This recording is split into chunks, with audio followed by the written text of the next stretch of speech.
यह पर्व तो विद्वानों का है, ज्ञानियों का है, सनातनियों का है, जिन लोगों ने सारे देश को एक के सूत्र में बांधने के लिए हाथ में यह सूत्र का बंधन करते हैं। राजा महाराजाओं का है।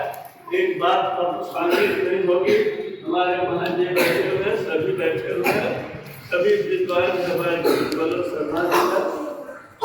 वाल्मीकि जी एक बार महाराजा प्रभु नारायण सिंह जो रामनगर के महाराजा, बनारस के महाराजा थे, बड़ा ही सख्त थे और सिद्धांतवादी थे। वाल्मीकि जी कभी भी उनके हाथ में सूत्र नहीं पड़ता था, लेकिन वाल्मीकि जी पहुंचने के बाद कहा कि मैं रक्षा सूत्र आपके हाथ से बांधने के लिए है। कि ठीक है, लेकिन इसका दक्षिणा चाहिए, क्योंकि यह पर्व ऐसा है कि बिना किए हुए उसका कल्याण नहीं होने वाला।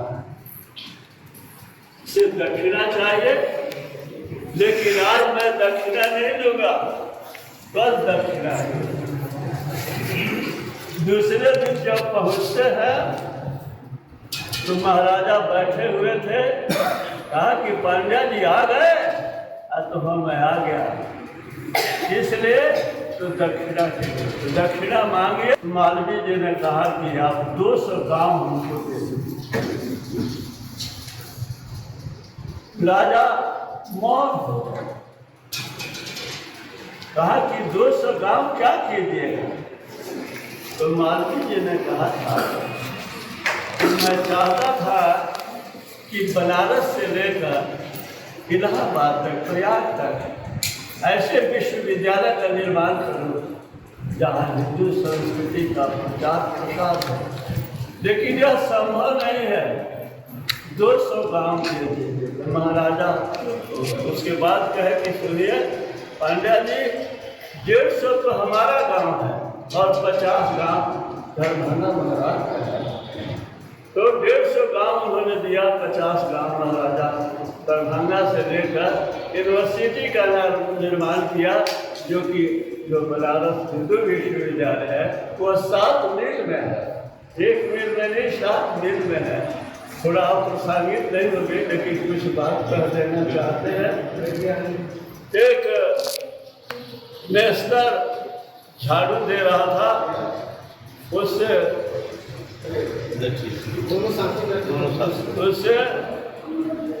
कुछ मांगता थी वाल्मीकि जी कि क्या तुम बाहर रहे हो?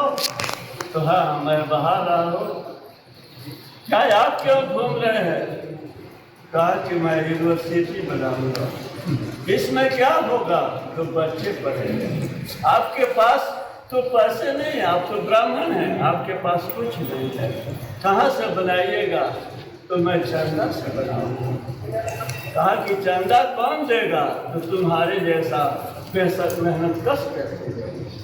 तो उस समय मोहन जी ने देखे, सभी बुटवलिया पैसा होता था, तांबा को फूट के बनाया जाता था, बुटवलिया पैसा।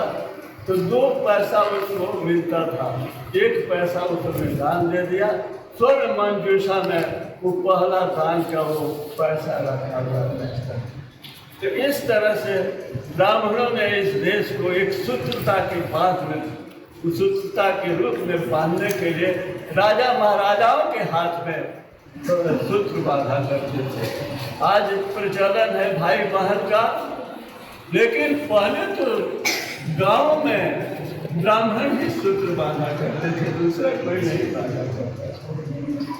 तो इस आप रक्षाबंधन के पावन अवसर पर आए हैं, और रक्षाबंधन ऐसा पर्व है जो मनुष्य को मनुष्य बनाता है, धार्मिक प्रवृत्तियों को छोड़कर सन्मार्गों पर चलाने का प्रयास करता है, क्योंकि शांत चित्त ही किसी व्यक्ति का किसी समाज का, किसी का उपचार कर सकता है, आगे बढ़ा सकता है।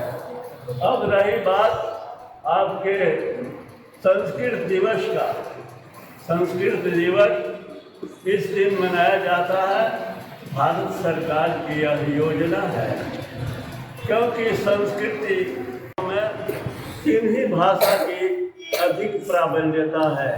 एक तो संस्कृत जिसमें 2 करोड़ शब्द हैं, हिंदी में 35 लाख शब्द हैं, अंग्रेजी में 7 लाख शब्द हैं, उर्दू में 56,000 शब्द हैं। इस देश में, भारत में 200 भाषाएं हैं, 500 बोलियां हैं। 7,000 भाषाओं में 197 भाषाएं विलुप्त हो गई।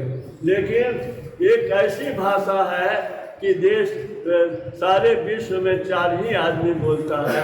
वह भाषा कहाँ रहता है? तो मणिपुरी में है। उस परिवार में 4 आदमी है, वही 4 ही आदमी भाषा बोलते हैं और कुछ भाषा नहीं बोलते हैं। तो विलुप्त भाषाओं को भी शाश्वत रूप में लाने का काम संस्कृत ने किया है। संस्कृत को दुरूह भाषा कहा जाता है, लेकिन वहीं जब संस्कृत के साहित्य को उठाते हैं तो साहित्य में के साहित्य के जो भी भूषण हैं, वो अलंकार हो, रस हो और छंद है, सभी का पूर्ण रूप से विवेचन संस्कृत भाषा में किया गया है। वेद की ऋचाएँ, कुरान की ऋचाएँ, स्मृति, उपनिषद, सभी विषयों का वर्णन संस्कृत भाषा में किया गया है, जो देवनागरी में लिखा जाता है। भारत में अनेक लिपियाँ हैं।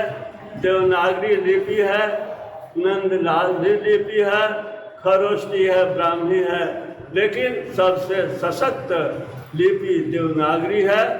भारत की भाषा देवनागरी में लिखी, उत्तर भारत की भाषाएं लिखी जाती हैं, लेकिन नेपाल में भी देवनागरी में ही नेपाली लिखी जाती है। तो यह सशक्त लिपि सारे देश में है और अन्य देशों में भी है। इस पावन अवसर पर मैं निवेदन करता हूँ कि हमारे बीच में महान जी है, जो बड़े ज्ञानी हैं और कबीर के उस बात को याद करते हैं कि उठा बगुला प्रेम का तिनका उड़ा दास, तिनका तिनका से मिला तिनका तिनके पास। बहुत धन्यवाद। आप इस सांस्कृतिक विद्यापीठ के सभागार में बुलाया गया है। आज संस्कृत दिवस भी है और इस संस्थान का नाम भी सांस्कृतिक विद्यापीठ है। आज इस अवसर पर संस्कृत के महत्व और जो हमारे यहाँ वैदिक संस्कृति रही है उसके महत्व पर कुछ चर्चा करना चाहेंगे। ऐसे हम पटना हाईकोर्ट में एडवोकेट हैं। अंग्रेजी, हिंदी, संस्कृत किसी भी भाषा विज्ञान के कभी विद्यार्थी नहीं रहे, लेकिन चूँकि विश्व प्रसिद्ध अंग्रेजी, हिंदी, संस्कृत भाषा साहित्य के विद्वान वैदिक भाष्यकारों के परिवार में जन्म होने के कारण उस परंपरा को यथासंभव जारी रखने का हमने प्रयास किया है और वर्तमान भारत में तथा संपूर्ण विश्व में पुनः सनातन संस्कृति, सनातन धर्म और वैदिक संस्कृति के पुनर्जागरण के लिए तन मन धन से पूर्ण रूप से समर्पित। चूंकि विकृति इतनी ज्यादा फैल गई है कि अब लोग धर्म का अर्थ तक भूल गए। वेद जहां वैज्ञानिक सूत्रों का संकलन रहा है, उसको केवल वैदिक साहित्य के नाम पर बोला जा रहा है, जबकि एक तथ्य है कि जस्ट लाइक H2SO4 एक साइंटिफिक फॉर्मूला होता है, उसी तरीके से वेद के सूत्र जो है वैज्ञानिक सूत्रों का संकलन है। यदि अंग्रेजी में हम कहें, it's a first compendium of scientific formulas of this earth. तो पृथ्वी पर सर्वप्रथम जो वैज्ञानिक सूत्रों का संकलन किया गया उसका नाम वेद। वेद की भाषा आज तक लोग समझ नहीं पाते हैं। केवल व्याकरण जान करके, भाषा साहित्य जान करके वेद को समझ पाना संभव नहीं है, और वैज्ञानिक सूत्रों का संकलन। तो सही अर्थों में वेद क्या है, संस्कृत का कितना इम्पोर्टेंस है। अब आप लोग यहाँ के स्टूडेंट रहे हैं, शिक्षक रहे हैं, तो देखिए कितना साइंटिफिकली हम लोग जितना भी उच्चारण, जो फोनेटिक्स अंग्रेजी भाषा में कहा जाता है, उच्चारण के दृष्टिकोण से भी संस्कृत विश्व की सर्वश्रेष्ठ भाषा है। एकमात्र भाषा है जो आप जैसा बोलते हैं वैसा ही हूबहू उच्चारण करते हैं, और दुनिया की कोई भाषा ऐसी नहीं है जिसको आप जिस रूप में लिखते हैं उसी रूप में उच्चारण करते हैं। अंग्रेजी में सी अगर जो लिखते हैं तो सी से कहीं पर क भी होता है, कहीं पर च भी होता है, कहीं पर स भी होता है। सेलिब्रिटी इसमें सी से स उच्चारण करते हैं, कहीं कैरेक्टर सी से वहां पर क उच्चारण करते हैं, डिफर करते रहता है। उर्दू अरबी में भी अलिफ बेते से जो किया जाता है, वहां पर भी लिखते आप कुछ है, बोलते कुछ और है। संस्कृत देवनागरी लिपि ही विश्व की सर्वश्रेष्ठ ऐसी लिपि है, ऐसी भाषा है जिसमें जो लिखते हैं उसी रूप में उच्चारण करते हैं, और सबका उच्चारण का इतना साइंटिफिक सिस्टम दिया गया है। अब क ख ग घ अंग सब के सब यहाँ से कंट्रोल होते हैं। च छ ज झ यह सब का एक पर्टिकुलर स्पेस है, पर्टिकुलर स्थान से उसका करते हैं। ट ठ ड ढ न थ फ द द न या प फ ब म म, ये सब के सब रूल से करते हैं। तो सबका एक साइंटिफिक मेथड है। और आज मूल चीज जो हम स्पष्ट करना चाहेंगे, धर्म और रिलीजन दोनों को, मजहब सबको समानार्थक रूप में चूंकि लिया जाता है, इसके चलते संपूर्ण भारत में, संपूर्ण विश्व में बहुत बड़ी भ्रांति फैल गई है। धर्म एक अलग शब्द है, धर्म का इक्विवेलेंट, इसका समानार्थक शब्द संपूर्ण विश्व के किसी भी भाषा में उपलब्ध नहीं है। रिलीजन और मजहब बहुत ही लिमिटेड स्कोप उसका होता है, और उसमें एक दूसरा के विरुद्ध नफरत भी सिखाया जाता है, ट्रेनिंग किया जाता है कि आप एक सेपरेट अलग एंटिटी हैं, वो लोग अलग हैं, उनसे अलगाववाद पैदा होता है। भारतीय सभ्यता संस्कृति में कहीं अलगाववाद का कहीं कोई इसकी गुंजाइश नहीं रही है। भारतीय सभ्यता संस्कृति का विस्तार, भले ही यहाँ पर हम लोगों को इतिहास में पढ़ा दिया जाता है कि कोलंबस ने भारत की खोज की, कोलंबस ने अमेरिका की खोज की और वास्को डी गामा ने भारत की। लेकिन वास्तविकता यह है कि कोलंबस और वास्को डी गामा के जन्म से हजारों लाखों लाख साल पहले भारतीय लोग उत्तरी अमेरिका, दक्षिणी अमेरिका, अफ्रीका और ऑस्ट्रेलिया तमाम जगहों पर फैले हुए थे। और आज भी जब जुलाई होती है तो Peru, Bolivia, Honduras, Mexico city, central America, Brazil, Argentina, तमाम जगह पे हजारों की संख्या में शिव, विष्णु, हनुमान, गणेश मूर्तियां निकलती हैं, बड़े बड़े मंदिर निकल रहे हैं। ऐसे 8-8 लाख साल पुराने ऐसे ऐसे स्ट्रक्चर मिल रहे हैं जो आजकल के साइंटिस्ट, आजकल के वैज्ञानिक, आज के इंजीनियर, आज के आर्किटेक्ट वैसा निर्माण करने में सक्षम नहीं है। लोग आश्चर्य करता है कि इतना पहले जब कोलंबस अमेरिका पहुंचे, उसके उतना साल पहले ऐसे ऐसे यूनिक स्ट्रक्चर कहाँ से आए। तो अब लोग कहते हैं कि नहीं, एलियन लोग, दूसरे ग्रह के लोग आकर के बना करके चले गए। ऐसा नहीं है। भारतीय सभ्यता संस्कृति का प्रसार संपूर्ण सभी महादेशों में, सभी देशों में, सभी स्थान पर रहा है। आज जहाँ जहाँ से कहा जाता है कि यहूदी या ईसाइयत का प्रादुर्भाव हुआ, इजराइल है, या सऊदी अरेबिया जहाँ से भी कहा जाता है कि इस्लाम की पैदाइश हुई, वहाँ पर भी मोहम्मद साहब के जन्म से पहले, ईसा मसीह के जन्म से पहले वहाँ पर भी वही संस्कृति थी जो हमारी सनातन संस्कृति है। अब हम आते हैं कि सही अर्थों में धर्म का अर्थ क्या है हमारे हिसाब से, जो सनातन धर्म कहा जाता है। तो इसका जो साइंटिफिक फॉर्मूला, वैज्ञानिक सूत्र दिया गया है वेद में, वह किया गया है सत्यम बृहद्रतम उग्रम दीक्षा तपो ब्रह्मयज्ञ पृथ्वी धारयन्ति। अब इसका इसका अर्थ एक्सप्लेन करेंगे थोड़ा सा। आप लोग को इसीलिए सर्कुलेट कर दिया गया है, ये जो हैंडल दिया गया है उसके पीछे साइड में धर्म चक्र बना हुआ है।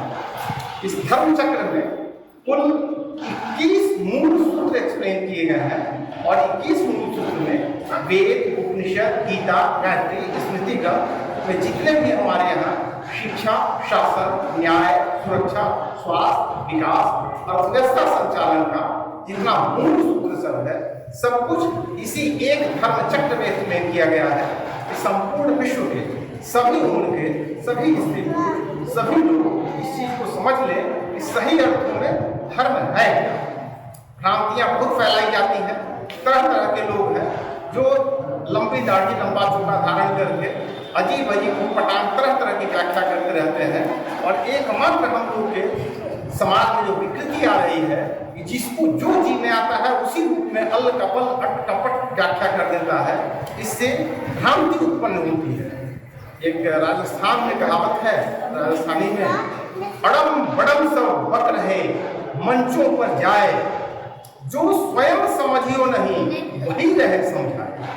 आज बड़ी विचित्र स्थिति हो गई है, बड़े बड़े मंचों पर, टीवी चैनल्स पर ऐसे ऐसे अजीब अजीब लोग चले जाते हैं, अजीब अजीब तरह से अपने मनमाना ढंग से हमारे ग्रंथों की व्याख्या करते हैं, जबकि पूरा तरह से साइंटिफिक एकदम एक्सप्लेन्ड है हमारे यहाँ।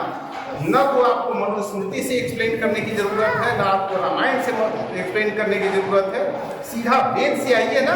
धर्म में स्पष्ट रूप से कहा गया है, सत्यम बृहद्रतम उग्रम दीक्षा तपो ब्रह्म यज्ञ धारे।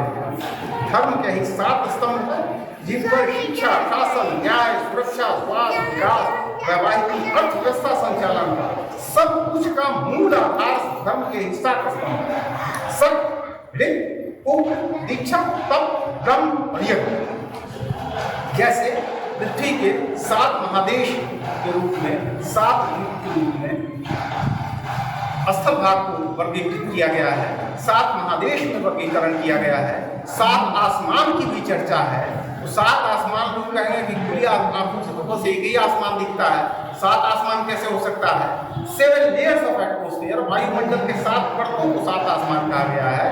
उसी तरीके से धर्म के 7 स्तंभ कहे गए हैं, सत्य, ऋत, उग्र, दीक्षा, तप, ब्रह्म, यज्ञ।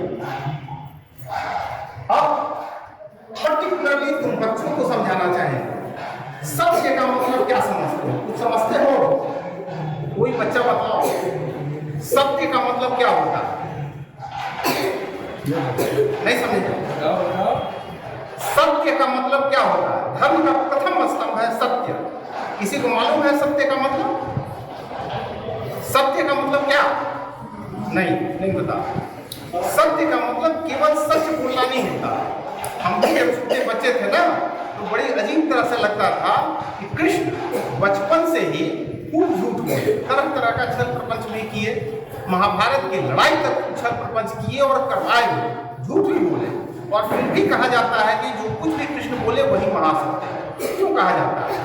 इसलिए सत्य का मतलब केवल सच बोलना नहीं होता। सच बोलने से यदि धर्म की हानि हो, किसी व्यक्ति की हानि हो, सच्चाई की हानि हो, राष्ट्र की हानि हो, समाज की हानि हो, तो वैसा सच नहीं बोलना चाहिए। सत्य का मतलब यही है, देश, काल और पाप तीनों को ध्यान में रखते हुए उचित बात बोलना, उचित कर्म करना, उचित व्यवहार करना। देश मतलब हिंदुस्तान, पाकिस्तान, ईरान, अफगानिस्तान नहीं है। देश का मतलब है एग्जैक्टली वो जगह जहाँ पर आप खड़े हैं, जहाँ बैठे हो।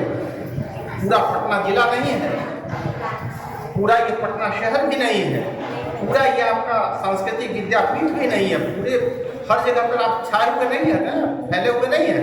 इस पर्टिकुलर रूम में, इस पर्टिकुलर रूम में भी पर्टिकुलर जगह पर आप जहाँ बैठे हुए हैं, यही देश है।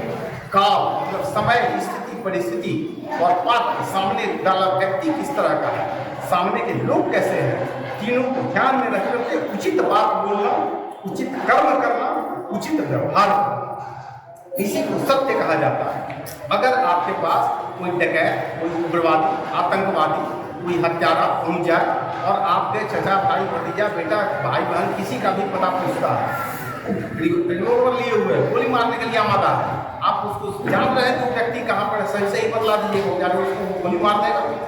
तब यहाँ पर तो धर्म की हानि हुई ना, इसलिए वहां पे झूठ बोलना ही महासत्य है। देश काल पात्र तीनों को ध्यान में रखते हुए, और चूंकि हमारे यहाँ आत्मा और परमात्मा का कंसेप्शन रहा है, तो पर ब्रह्म परमात्मा का एक अंश आत्मा के रूप में आपके अंदर विराजमान है। सही क्या है, गलत क्या है, पूर्ण रूप से आपको गाइड करता है, समझा देता है। अपनी अंतरात्मा की आवाज को सुन करके सही क्या है, गलत क्या है, देश काल पात्र के हिसाब से ध्यान में रख करके उचित कर्म कीजिए, उचित व्यवहार कीजिए, उचित बात बोलिए। यही धर्म का प्रथम स्तंभ है, सत्य। दूसरा स्तंभ उग्र। उग्र का अर्थ सत्यम बृहत ऋतम, सॉरी ऋतम, ऋत का मतलब है सही समय पर सही तरीका से सही काम, अपना जो भी काम है, व्यक्तिगत काम है, पारिवारिक कर्म है, सामाजिक है, व्यावसायिक है, या आप विद्यार्थी हैं, स्कूल में पढ़ने का है, या जो पढ़ाते हैं उनके लिए, सबके लिए, हर व्यक्ति के लिए, क्योंकि धर्म के नियम सभी व्यक्ति के लिए, सभी समुदाय के लिए, संपूर्ण विश्व में एक ही होते हैं। अलग अलग धर्म नहीं हो सकता है, अलग अलग समुदाय हो सकते हैं, अलग अलग मजहब हो सकते हैं, अलग रिलीजन हो सकते हैं, रीति रिवाज हो सकते हैं, ड्रेस कोड हो सकते हैं, लेकिन धर्म कभी अलग अलग नहीं हो सकता है। तो पहला हुआ सत्य, दूसरा है ऋत। ऋत का मतलब है सही समय पर सही तरीका से अपना कर्तव्य कर्म करना। यदि 10 बजे आपको ऑफिस जाना है, कोर्ट जाना है, कचहरी जाना है, कहीं पर भी जाना है, या कोई भी काम करना है, तो 10 बजे ही होना चाहिए। किसी डॉक्टर को यदि 8 बजे क्लिनिक खोल देना है तो खोल देना चाहिए। नहीं खोलेगा तो उसको व्यक्तिगत भी हानि होगी, समाज को भी हानि होगी। हो सकता है कोई व्यक्ति मरणासन अवस्था में उसके पास पहुँचता है इलाज के लिए, 8 बजे की जगह पर कभी 10 बजे खोलेगा, कभी 12 बजे खोलेगा, कभी नहीं खोलेगा, कभी चालू रखेगा। इससे व्यक्तिगत भी हानि होगी, आर्थिक भी हानि होगी, शारीरिक भी हानि होगी, समाज की भी हानि होगी। इसलिए ऋत का पालन भी उतना ही आवश्यक है। तीसरा है उग्र। उग्र का अर्थ है जब भी अधर्म, कुकर्म हो, अन्याय हो, अत्याचार हो, वैसी स्थिति में उग्र रूप धारण करके उसको दंडित करना आवश्यक है। यदि दंडित नहीं किया जाएगा तो समाज की सारी व्यवस्था समाप्त हो जाएगी। उग्र और क्रोध में बहुत बारीक अंतर है। क्रोध में मनुष्य अपना सारा बैलेंस खो देता है, सही और गलत के निर्णय लेने की क्षमता समाप्त हो जाती है। क्रोध एक मानवीय दुर्गुण माना गया है। हमारे यहाँ कहा गया है ईर्ष्या, द्वेष, क्रोध, लोभ, पूर्वाग्रह, पक्षपात, घृणा, मोह, भय, अहंकार, ये 10 दुर्गुण जो कि है मनुष्य को बुद्धि भ्रष्ट, धर्म भ्रष्ट बना देते हैं। इसी में क्रोध भी आता है। तो क्रोध नहीं करना चाहिए, लेकिन उग्र को धर्म का अंग माना गया है। उग्र रूप धारण करके किसी को दंडित किया जाता है, और दंडित जब किया जाता है वो समानुपातिक दंड दिया जाता है। ऐसा नहीं तो कोई गाली दिया तो गोली मार।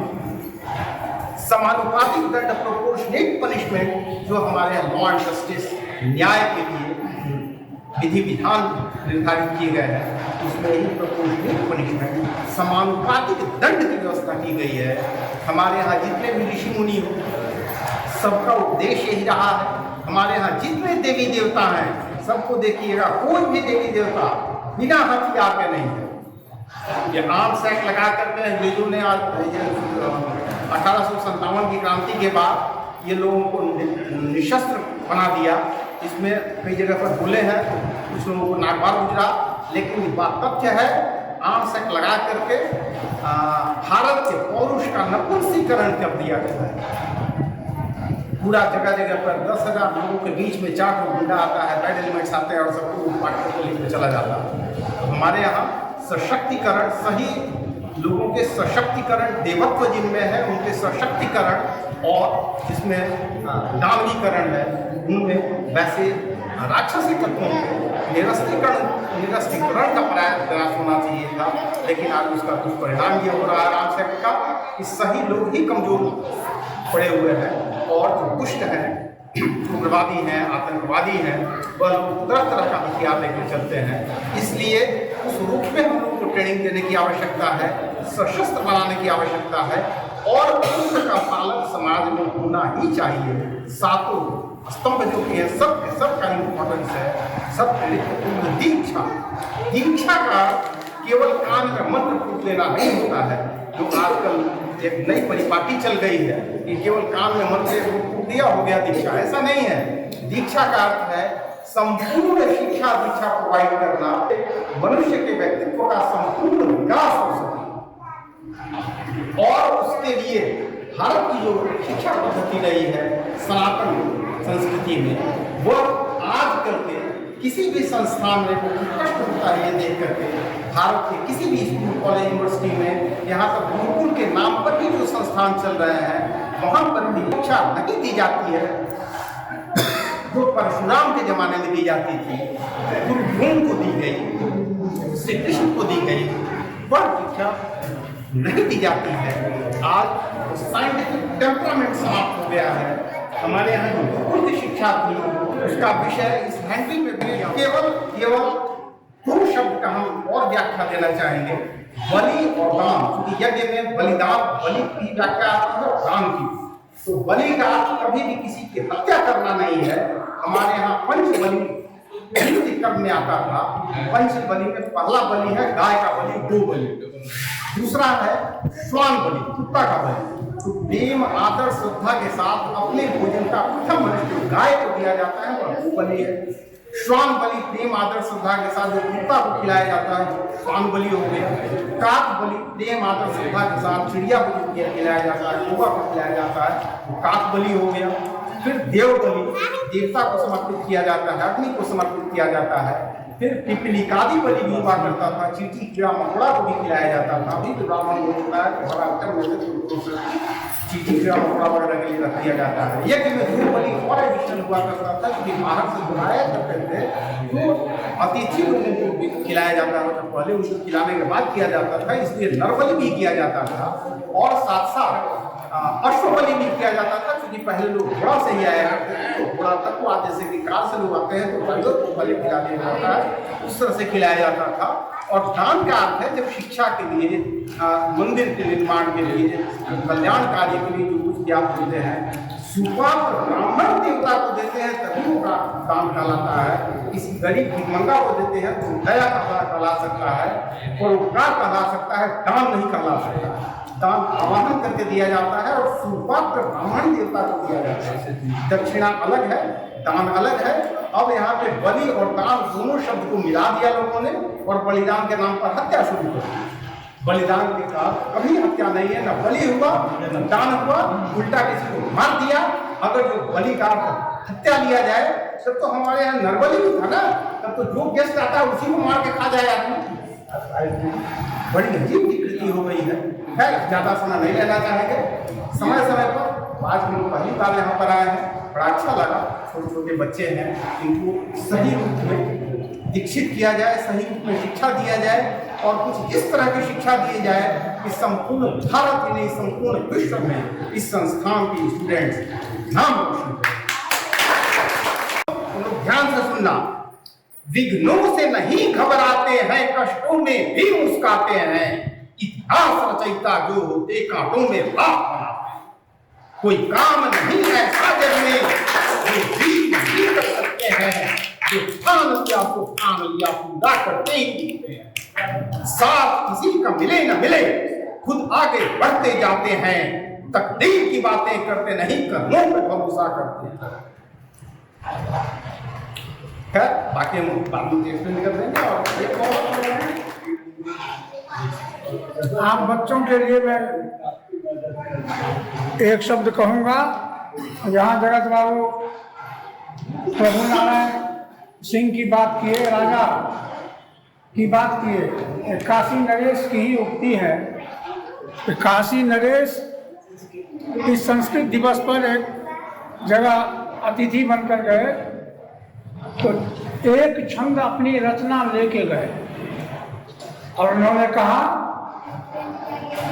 कि यदि नो संस्कृता वाणी, यदि नो संस्कृतं मनः, यदि नो संस्कृता दृष्टि, संस्कृत अध्ययनेन किम, संस्कृत अध्ययनेन किम।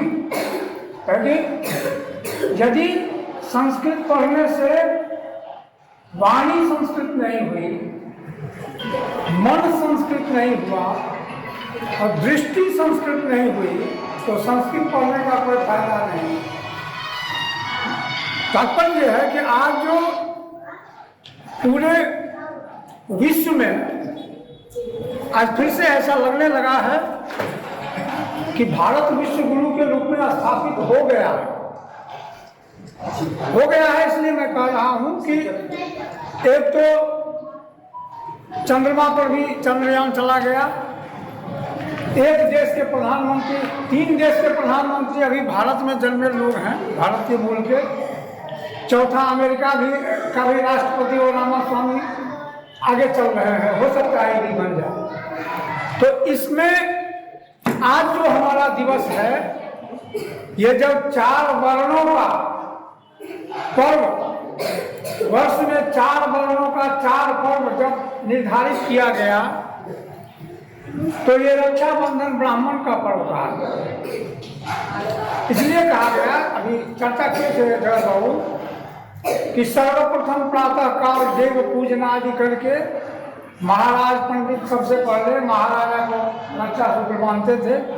उसके बाद जब चर्चा हो जाती थी कि महाराज राखी बांध लिए, तो जैसे झंडोत्तोलन होता है, प्रधानमंत्री झंडा तोलन किया, उसके बाद सब झंडा तोलन कर रहा है, वही रक्षाबंधन था।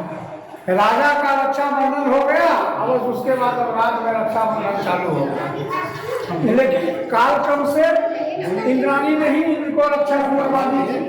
तो अब जो ये रक्षा पर्व मनाया जा रहा है, तो रक्षा पर्व इस बार कल मनाया जा रहा है, आज नहीं मनाया जा रहा है। इसलिए कल मनाया जा रहा है कि आज पूर्वार्ध में पूर्णिमा का प्रवेश हुआ। यही पूर्णिमा का प्रवेश यदि 1 बजे के बाद होता, 12 साढ़े 12 बजे के बाद होता तो भद्रा नहीं लगता, तब आज ही पूर्णिमा होता, रक्षाबंधन हो जाता। लेकिन चूंकि भद्रा है इसीलिए रक्षाबंधन कल होगा। लेकिन संस्कृत दिवस जो है, संस्कृत दिवस 1 सप्ताह से चल रहा है, आज भी है। आज बहुत पावन दिन है इस अर्थ में कि ब्राह्मण के लिए पावन दिन है। इसलिए यह सबसे पावन है क्योंकि ब्राह्मण का जो आज का दिन है वो ये न बद्धो बलि राजा दान विंद्रो भावम प्रतिबदनाम रक्षे माचल माचल है। ये मंत्र पढ़ के सबके हाथ में रक्षा बांधते थे। वो उसमें भेदभाव नहीं था कि ये कौन जात का है, ये कौन जात का है, छोटा है कि बड़ा है। तो इसलिए ये पर्व जो है वो, दूसरा चीज क्या है परंपरा, इसमें संस्कृत दिवस इसलिए कहा गया कि वैदिक अध्ययन का सत्र आरंभ होता था कल से, आज ये पूर्णिमा के दिन से। आज वेद अध्ययन, वेद पर चर्चा, ज्ञान पर चर्चा का ही ये दिन है। तो ऐसे में हम आशा करेंगे कि अभी जो हम कहे कि यदि नो संस्कृता वाणी मन और दृष्टि बच्चों की संस्कृत हो, जगत बाबू उन पुराने आदर्शों को लेके चल रहे हैं, बच्चों को अच्छा अच्छा ज्ञान देते हैं, हितोपदेश वगैरह भी सिखाते हैं। तो आज का दिन यही है कि जितना संस्कृत का गुणगान कीजिए, संस्कृत का संस्कार लीजिए, संस्कृत का संस्कार दीजिए और संस्कृत की शुभकामना बांटिए। तो आज मैं इसी भावना से मेरा प्रातः ही जो आज आरंभ हुआ वो वेद विद्यालय के बच्चों को योग सिखा करके, अभी अष्टांग योग की चर्चा कर रहे थे हम, यम नियम प्रत्याहार सहित उसको यम नियम आसन प्राणायाम प्रत्याहार धारणा ध्यान समाधि का पारंपरिक जो रूप है कैसे आपके संस्कार में आएगा, रचने से नहीं आएगा। मुझे इतना ही अनुभव याद है कि मैं गुरु के पास गया, कहा गुरु जी हम शीर्षासन, हंसासन, गरुड़ासन, गर्भासन सब जानते हैं, लेकिन हम आए हैं कुछ विशेष प्रयोजन से। तो कहे कि क्या सीखने के लिए आए हैं? हम कहे कि यम नियम सीखा, हमको यम नियम आपसे जानना है कि यम नियम हमारे जीवन में कैसे आएगा। हमको 5 साल से याद है अहिंसा सत्य अस्तेय ब्रह्मचर्य और परिग्रह, शौच संतोष तप स्वाध्याय ईश्वर परिधान। तो ये यम नियम तो हमको 5 साल से याद है, लेकिन मेरे व्यवहार में नहीं उतरता है, मेरे आचरण में नहीं आ रहा है। ये कैसे हो? तो इस कैसे आने के लिए मुझे गुरु के शरण में जाना है। तो मुझे लगता है कि आज भी संस्कृत का जो ज्ञान है उसको हम तो ये जहाँ भी बोल रहे हैं आजकल यही बोलते हैं कि भोजन जैसा आवश्यक है वैसा भाषा के लिए, भोजन पेट के लिए जरूरी है, भाषा आपके जीवन चलाने के लिए जरूरी है। तो भाषा यदि आपके पास है तो वो भाषा है संस्कृत की भाषा। यही भाषा है जिसमें कहा गया कि जिह्वाया अग्रे मधु में जिह्वा मूले मधुलकम।